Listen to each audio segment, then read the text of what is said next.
Praise the lord. ఈరోజు హెబ్రోను calendar వాక్య భాగములో నుండి మనకివ్వబడిన లేఖన భాగాన్ని నేను చదువుతాను, గమనించండి ప్రియులరా. పరమగీతములు 8వ అధ్యాయము 6వ వచనాన్ని చదువుతాను, గమనించండి. ప్రేమ మరణమంత బలమైనది, ఈర్ష్య పాతాళమంత కఠోరమైనది. దాని జ్వాలలు అగ్నిజ్వాల సమములు. అది యెహోవా పుట్టించు జ్వాల. నీ హృదయము మీద నన్ను నామాక్షరముగా ఉంచుము, నీ భుజమునకు నామాక్షరముగా నన్నుంచుము.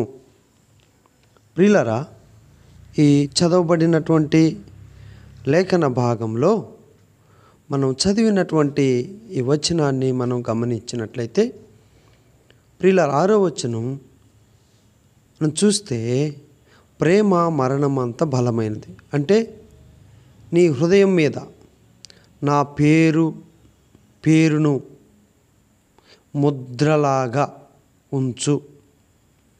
ఈ వచనంలో మనం చూస్తే, గమనించినట్లయితే ప్రియులారా, ఈ యొక్క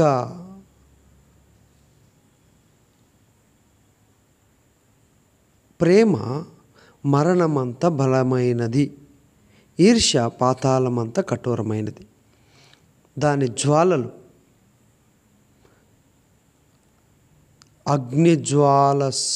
అగ్నిజ్వాల సమములు. అది యెహోవా పుట్టించు జ్వాల. ప్రియులారా, మనము ఈ వాక్య భాగాన్ని గమనిస్తే, ఈ యొక్క నామాక్షరముగా ఉంచుము, నీ భుజమునకు నామాక్షరముగా నన్నుంచుము. ప్రియులారా, మనం ఈ భుజము మీద నామాక్షరముగా ఉంచుము అనే మాట మనం గమనిస్తే, నీ హృదయం మీద నా పేరును ముద్రలాగా ఉంచు. చూడండి, నీ భుజం మీద నా పేరును ముద్రలాగా ఉంచు. ఎందుకంటే ప్రేమకు మరణానికి ఉన్నంత బలము ఉంటుంది. ప్రియులరా, మనం చూస్తే మరణము కంటే కూడా బలమైనది ప్రేమ. మరణమంత బలమైనది అని కూడా మనం చూస్తూ ఉంటాం. కనుక మరణానికి ఉన్నంత బలం ఉంది. అందువల్ల ప్రియులరా, మనం గమనిస్తే ఇదే వచనంలో మనం దేవుని వాక్య భాగాన్ని చూసుకుంటే, ఈ ముద్ర, ఇది ప్రియుని పేరు చెక్కి ఉన్న ఒక రత్నం కావచ్చు. దాన్ని మనం గమనిస్తే నిర్గమాకాండంలో, దేవుని వాక్య భాగంలో నుండి నిర్గమాకాండం 28వ అధ్యాయంలో, పరిశుద్ధమైన బైబిల్ గ్రంథంలో నుండి నిర్గమాకాండము 28వ అధ్యాయము గమనిస్తే చూద్దాం ప్రియులారా. నిర్గమాకాండం, ముద్రలాగా ఉంచు, నీ భుజము మీద నా పేరు ముద్రలాగా ఉంచు. ఎందుకంటే ఈ విధంగా ప్రియులారా, ప్రేమకు మరణము కంటే బలమైనదిగా, ప్రేమ ఎంత బలమైనదో మరణము అంత బలమైనది అని మనం చూసుకోగలుగుతాం. అదే 28వ అధ్యాయంలో ప్రియులారా, దేవుని వాక్య భాగంలో నుండి ఉదాహరణకు మనం చూసినట్లయితే, నిర్గమాకాండము 28వ అధ్యాయము 9వ వచనాన్ని నేను చదువుతాను. మరియు నీవు 2 లేత పచ్చలను తీసుకొని వాటి మీద ఇశ్రాయేలీయుల పేరులను, అనగా వారి జనన క్రమము చొప్పున, 10వ వచనం, ఒక రత్నము మీద వారి పేర్లలో 6ను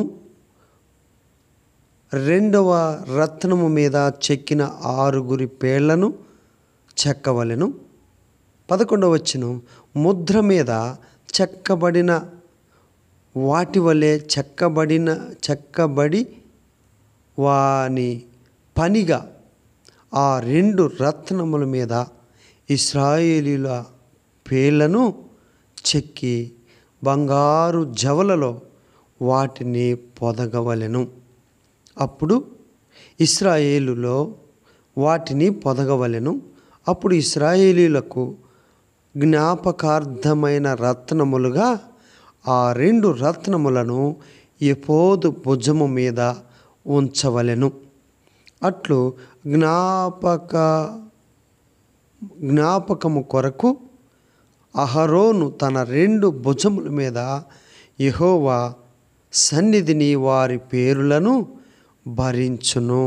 కాబట్టి ప్రియులారా, మనము ఈ వాక్య భాగాన్ని మనం ఆలోచన చేసినట్లయితే కాబట్టి ప్రియులారా, మనము యెషయా గ్రంథంలో చూడండి. యెషయా గ్రంథంలో 49వ అధ్యాయము 16వ వచనంలో కూడా మనం చూస్తే, చూడుము, నా అరచేతుల మీదనే నిన్ను చెక్కి ఉన్నాను, నీ ప్రాకారములు నిత్యము నా ఎదుటనున్నవి. చూడండి ప్రియులారా, చూడుము, నా అరచేతుల మీద నేను నిన్ను చెక్కి ఉన్నాను. దేవుని ప్రేమ ఎలాగుందంటే ఆయన అరచేతిలో చెక్కుకున్నదిగా ఉంటూ ఉన్నాడు. చెక్కుకున్నవాడుగా దేవుడు అంతగా ప్రేమించినటువంటి వాడుగా మనము ఈ పరమగీతములలో మనం చూస్తాం. ప్రియులరా, చూడండి, ఈ పరమగీతంలో ఇంకా మనం ఈ యొక్క భాగాన్ని మనం చూస్తే, ఈ యొక్క గ్రంథకర్త యొక్క ఉద్దేశం మనం చూస్తే, ఈ పరమగీత గ్రంథం ప్రధాన అంశము ఒక భార్యాభర్తల మధ్య ఉండే ప్రేమలోని సౌజన్యం, అంతేకాదు ప్రియులారా, సౌందర్యము, మరియు ఈ పరమగీతములోని ఆదర్శవంతమైన ప్రేమానుభావాలను వాటి వర్ణన ఎంతో మనోహరంగా ఉంటూ ఉన్నాయి. అయితే భావోద్వేగపూరితమైనటువంటి అన్యోన్యత, సున్నితమైనటువంటి సంభాషణలు, ఆనందకరమైనటువంటి దాంపత్య బంధము, ప్రగాఢమైనటువంటి స్నేహం, సహచర్యం, ఉమ్మడి దృక్పథము, ఇష్టపూర్వకమైనటువంటి క్షమాపణ, యథార్థత, ప్రియులారా, ప్రేమలో ఉన్నటువంటి పరిశుద్ధత, అంతేకాదు కష్ట సమయాలలో సహితము తరిగిపోని ప్రేమ, ఎన్నెన్నో ప్రేమపూరితమైనటువంటి సాదృశ్యంగా ఈ యొక్క గ్రంథం రాయబడుతూ వచ్చింది. కనుక ఆ ప్రేమ ఎలాంటిదంటే మరణము కంటే బలమైనది. అందుకనే యెషయా గ్రంథం 49వ అధ్యాయం 16లో నా అరచేతిలో నేను నిన్ను చెక్కుకున్నాను అని మాట్లాడుతూ ఉంటాడు. ఇంకా ప్రియులరా, మనం చూస్తే ఈ గ్రంథకర్త ఈ యొక్క ఉద్దేశం మనం చూస్తే, సొలొమోను ప్రేమ దేవుని పట్ల ఆయన, చూడండి ప్రియులరా, ఇది ఎందుకు ఈ విధంగా ఉందంటే దేవునికి ఇశ్రాయేలీయులకు మధ్య ఉన్న ప్రేమతో పోల్చటము సహజమైనదే. అంటే ప్రియులరా, మనం సొలొమోను ప్రేమ దేవునికి తన ప్రజల మీద ఉన్న ప్రేమను పోలి ఉంది. సొలొమోను ప్రేమ దేవుని పట్ల ఆయన ప్రజల స్పందనను పోలి ఉంటుంది. కాబట్టి ప్రియులరా, ఈ పరమగీతములో ఎంతో ప్రేమకు సాదృశ్యంగా అసలు దేవుని ప్రేమ ఎలాగుంటుందో అన్నటువంటి ఆ మాట మనము చూస్తాం. దేవునికి ఇశ్రాయేలు మధ్య ఉన్నటువంటి ప్రేమను వివరిస్తూ ఉంటుంది ఈ పరమగీతం. ప్రియులారా, అలాంటి ప్రేమ తన ప్రజల పట్ల ఎంత అన్యోన్యమైనటువంటి ప్రేమ కలిగిన వాడుగా ఉన్నాడో దాన్ని వివరణ చక్కగా ఈ పరమగీతాల ద్వారా మనం తెలుసుకుంటాం. కాబట్టి దేవుడు తన ప్రజలను ఏ విధంగా ప్రేమిస్తున్నాడో అన్న విషయాన్ని మనము ఈ గ్రంథంలో చదివితే చక్కగా అర్థం చేసుకోగలుగుతాం ప్రియులారా. కాబట్టి అందుకనే దేవుని యొక్క పరిశుద్ధమైన బైబిల్ గ్రంథంలో రోమీలకు రాసిన పత్రికలో చూస్తే చూడండి ప్రియులారా, రోమీలకు రాసిన పత్రికలో దేవుని యొక్క ప్రేమ ఎంతో ఉన్నతమైనదో అన్న విషయాన్ని మనం చూసుకుంటాం. చూడండి, దేవుని ప్రేమ మరణమైనను జీవమైనను దేవదూతలైనను ప్రధానులైనను ఉన్నవైనను రాబోవునవైనను అధికారులైనను ఎత్తైనను లోతైనను సృష్టింపబడిన మరి ఏదైనను మన ప్రభువైన యేసుక్రీస్తు నందలి దేవుని ప్రేమ నుండి మనలను ఎడబాపు నేరవని రూఢిగా నమ్ముచున్నాను. కనుక దేవుని ప్రేమ ఎంత గొప్పదో. కాబట్టి మరణము కంటే బలమైనటువంటిది దేవుని ప్రేమ. ఆ శాశ్వతమైన ప్రేమతో దేవుడు నిన్ను నన్ను కూడా ప్రేమిస్తూ ఉన్నాడు ప్రియులరా. కాబట్టి దేవుని ప్రేమ ఎంత గొప్పదో, అందులో ఆ ప్రేమ వలన కలిగే ఎంత ఆయన అంతేకాదు ప్రియులరా, ఆ ప్రేమలో ఆయన ఎంతో రోషము కలిగినటువంటి దేవుడిగా కూడా ఉన్నాడు. మృత్యులోకముతో సమమైనటువంటి మృత్యులోకాన్ని, శత్రువును కూడా జయించగలిగినటువంటి ప్రేమ. చూడండి, మృత్యువు లోకంలో ప్రియులరా శత్రువు.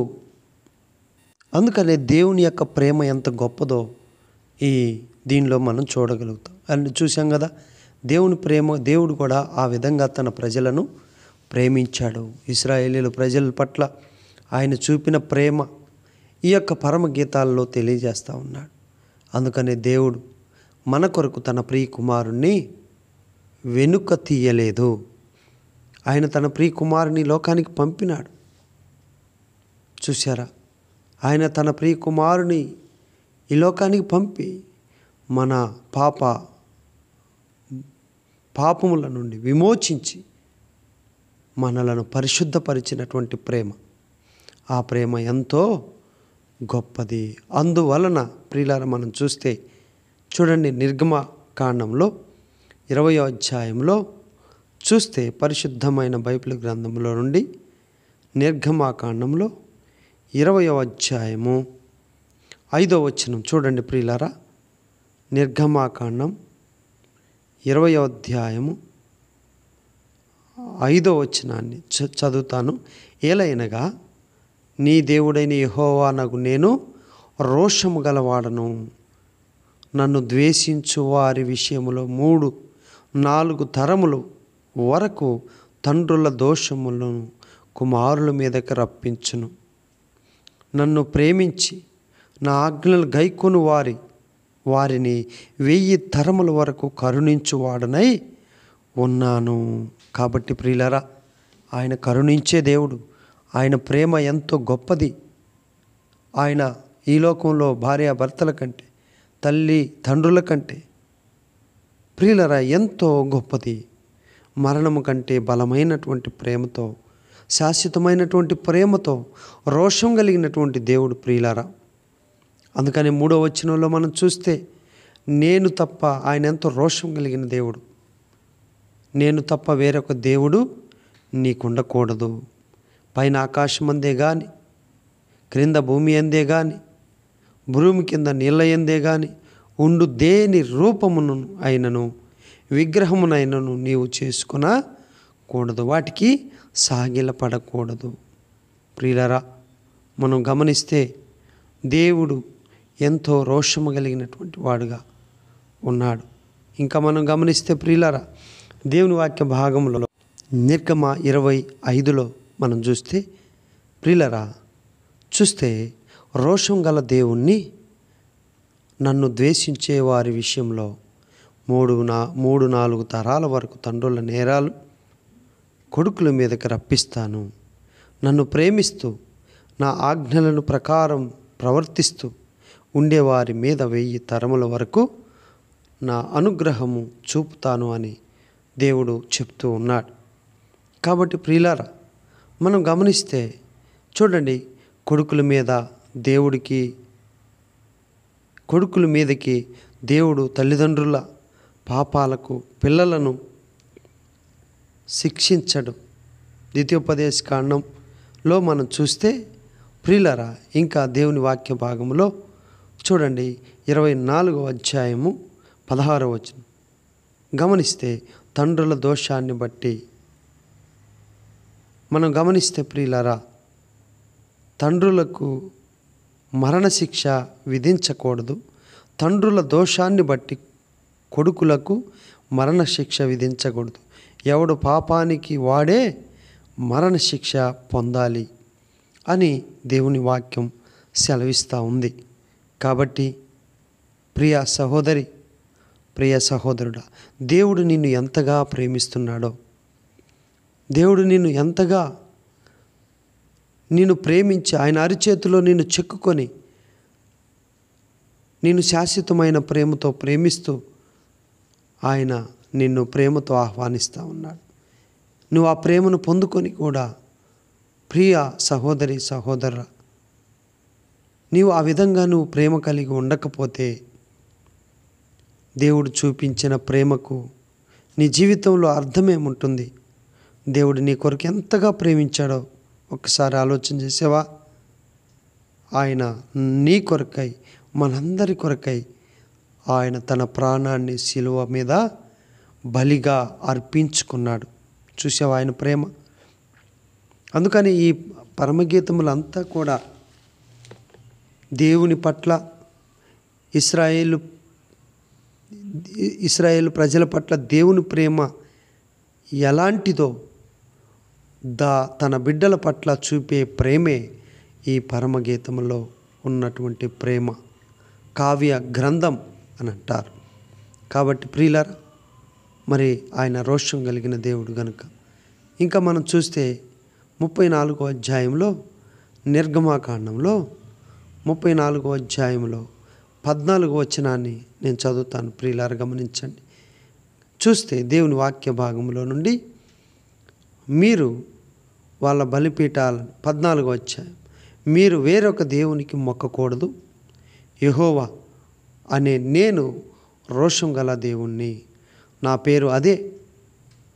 కాబట్టి ఆయన రోషం కలిగిన దేవుడు, తన ప్రజల పట్ల కూడా ఎంతో ప్రేమ చూపించే దేవుడు. ఇంకా మనం చూస్తే ఆ ప్రేమ ఈ పరమగీతాలలో మనం చూస్తాం. అయితే ఈ లోకంలో ప్రేమ కంటే కూడా అది శాశ్వతమైన ప్రేమ. ఆ ప్రేమ నీ పట్ల, నా పట్ల చూపిస్తూ ఉన్నాడు. ఆ ప్రేమ నువ్వు పొందుకున్నావా? ఆ ప్రేమ నువ్వు తెలుసుకున్నావా? ఆ ప్రేమ కలవరి శిలువలో నీ కొరకు రక్తాన్ని చిందించిన ప్రేమ, కలవరి రక్తధారల్లో నీ ప్రతి పాపాన్ని కడిగిన ప్రేమ. ఆ ప్రేమను ఇంకా నీవు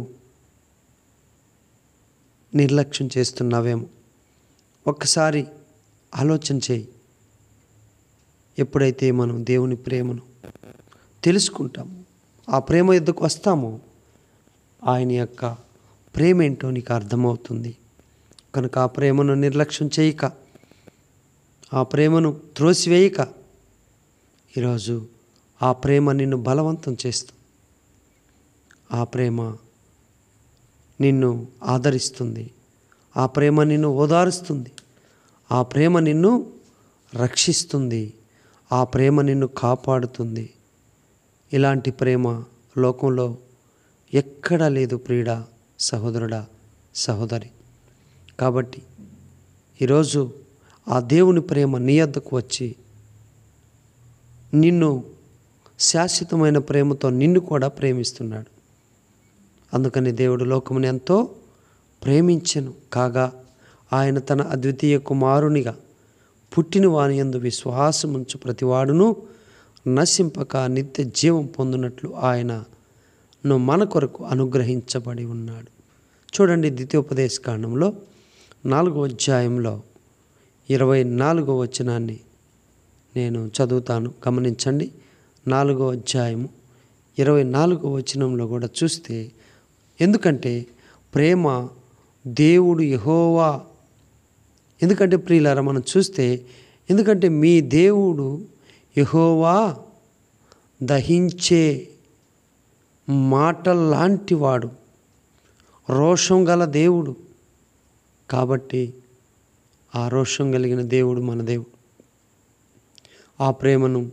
ఆ ప్రేమతో శాశ్వతమైన ప్రేమ, విడువని ప్రేమ, ఎడబాయని ప్రేమ, లోకములో కంటే ఉన్నతమైన ప్రేమ.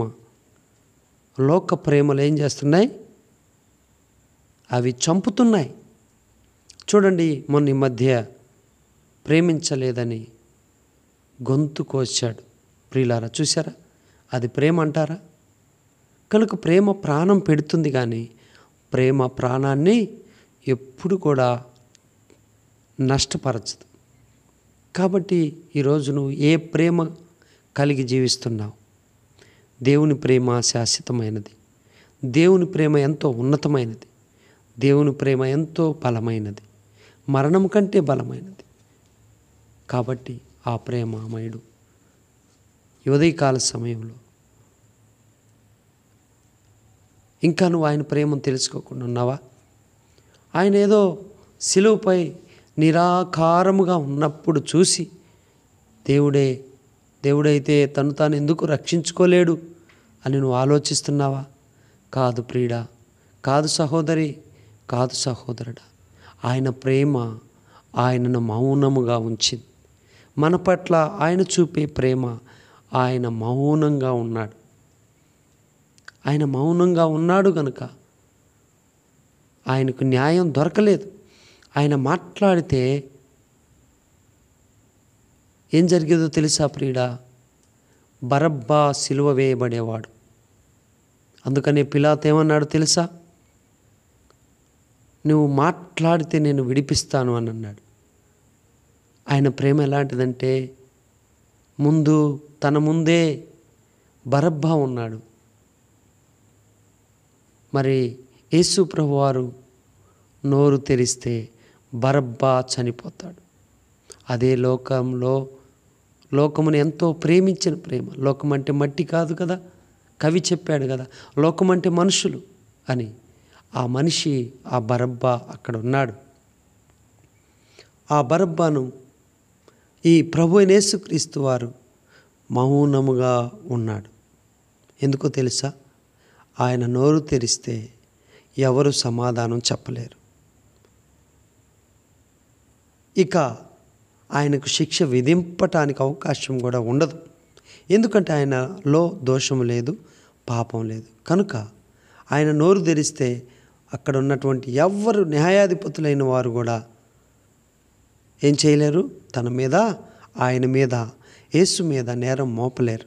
కనుక ఆయన మౌనంగా ఉండట చేత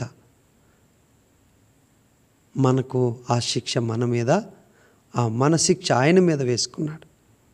కాబట్టి ఆయన ప్రేమ అంత గొప్పది. ఆ ప్రేమను దూరం చేసుకుంటున్నావా? ఆ ప్రేమ కూడా కలిగి ఇంకా లోకంలో ప్రేమకు బానిసైపోయావా? లోకంలోనే మంచి ప్రేమ ఉన్నదని మోసపోతున్నావా? లేదు సహోదరుడా, లేదు సహోదరి, నీవు నిజమైన ప్రేమికుడు ఎవరో తెలుసా? మన ప్రభువైన యేసుక్రీస్తు వారు. ఆయనను ప్రేమించాలి, ఆయనను వెంబడించాలి, ఆయనతో స్నేహం చేయాలి. ఆయనతో సహవాసం చేసినప్పుడు ఆ ప్రేమ మనము కూడా కలిగి ఉంటాం. కాబట్టి ఇంతవరకు దేవుని ప్రేమ ఎరిగి కూడా ఆ ప్రేమకు తెలుసుకోలేకుండా ఉన్నావా? ఈరోజు ఆయన ప్రేమ ఎంతగా ప్రేమించాడో, ఆ ప్రేమ భార్యాభర్తల ప్రేమ కంటే, తల్లిదండ్రుల ప్రేమ కంటే, అన్నదమ్ముల ప్రేమ కంటే, అక్క చెల్లెండ్ర ప్రేమ కంటే, ఈ లోకంలో ఎవ్వరు చూపనటువంటి ప్రేమ దేవుని ప్రేమ. కాబట్టి ఆ దేవుని ప్రేమను త్రోసివేయకు. ఆ దేవుని ప్రేమను దూరం చేసుకోవద్దు. ఆ దేవుని ప్రేమను నువ్వు నిర్లక్ష్యం చేయవద్దు. ఈరోజు తీర్మానం చేసుకో. ఆ ప్రేమ ఎంత గొప్పదో. ఆ ప్రేమ మౌనంగా ఉన్నాడు. నిన్ను ప్రేమించాడు గనుక మౌనంగా ఉన్నాడు. ఆయన నోరు తెరిస్తే ఆ శిక్ష మనం పొందాలి. ప్రియులారా, నువ్వు పొందాలి ఆ శిక్ష. నీ నుండి శిక్ష తొలగిందంటే నీ శిక్ష ఆయన భరించాడు. నీ పాప శిక్ష ఆయన భరించాడు. అది ప్రేమ అంటే. ప్రాణాలు తీసేది ప్రేమ కాదు, ప్రాణం పెట్టేదే ప్రేమ. కాబట్టి ఆయన తన గొర్రెల కొరకు తన ప్రాణం పెట్టే కాపరి, మంచి కాపరి, ప్రధాన కాపరి, గొప్ప కాపరి. ఆ గొప్ప కాపరి అనేటువంటి ప్రభువును ప్రేమించు. ఆ ప్రేమను పొందుకో. ఆ ప్రేమ కలిగి జీవించు. నీ జీవితంలో నువ్వు ఆశీర్వదించబడతావు.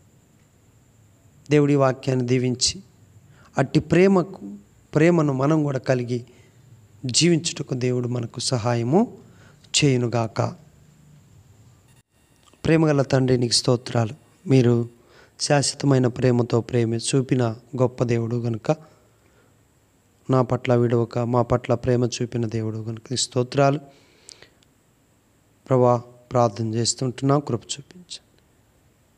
జాయింట్ రిజిస్ట్రేషన్ ప్లాట్ గురించి ప్రార్థన చేయమని కోరి ఉన్నారు. ఎటువంటి సమస్యలు లేకుండా సహాయం చేయమని ప్రార్థన చేస్తుంటున్నాం, కృప చూపించు. దేవా, కనికరించమని ప్రార్థిస్తున్నాం తండ్రి. సహాయం చేయి ప్రభువా, కనికరించు. ఫస్ట్ ఇయర్ చదువుతూ ఉన్నాడు బ్రదర్ బాబు సందీప్ కుమార్. సహాయం చేయండి, కృప చూపించు. మంచిగా జ్ఞానం ఇవ్వమని ప్రార్థిస్తున్నాం. కనికరించి చూపించండి, సహాయం చేయండి ప్రభా. మహోన్నతుడివి, మహాగణుడివి, ప్రేమ కలిగిన దేవుడు గనుక ప్రార్థన చేస్తుంటాం. దేవా, కనికరించు. మంచి ఆరోగ్యం దయచేయమని కోరి ఉంటున్నాడు. సహాయం చేయండి, కృప చూపించండి, కనికరించండి ప్రభా. అలాగే దేవా, మీరే కనికరించుము, దయ చూపించమని ప్రార్థిస్తున్నాం. సహాయం చేయండి. అలాగే మా దేవా, నువ్వు గొప్ప దేవుడవు, ప్రేమామయుడు గనుక ఈ పాద సన్నిధిలో ప్రార్థిస్తున్నాం. సీమోన్ పీటర్ కొరకు ప్రార్థిస్తున్నాం. తన వర్కులో సహాయం చేయండి, మంచి ఆరోగ్యం దయచేయమని ప్రార్థిస్తున్నాం. వారికి ఉన్న ఆర్థిక పరిస్థితులన్నిటినీ తొలగించమని ప్రార్థిస్తున్నాం ప్రభా. కృప చూపించండి. దేవా, కనికరించు, సహాయం చేయమని ప్రార్థిస్తున్నాం. దేవా, కనికరించుము, సహాయం చేయమని కోరుకుంటున్నాం ప్రభా. ఈ విధంగా నా దేవుడవు, ప్రేమామయుడవు, హార్ట్ ప్రాబ్లంతో బాధపడుతున్నటువంటి సహోదరుని కొరకు ప్రార్థిస్తున్నాం. కృప చూపించు, మీరే సహాయం చేయమని ప్రార్థన చేస్తుంటున్నాం. పి ఇమ్మానియల్ కొరకు ప్రార్థిస్తున్నాం ప్రభా. నాయన, స్వస్థత అనుగ్రహించండి, మంచి ఆరోగ్యం దయచేయండి. అలాగే సహోదరుడు బ్రెయిన్ క్యాన్సర్తో బాధపడుతున్నారు కుమార్. దేవా, సంపూర్ణమైన స్వస్థత దయచేయండి. మీకు అసాధ్యమైంది లేదు ప్రభువా, సహాయం చేయండి. అలాగే రాజు బైపాస్ సర్జరీ, నైనా సహాయం చేయండి, కృప చూపించమని కోరుకుంటూ సహాయం చేయమని యేసుక్రీస్తు వారి పరిశుద్ధ నామమున ప్రార్థించి వేడుకుంటున్నాము తండ్రి. ఆమెన్. అందరికీ ప్రైజ్ ద లార్డ్.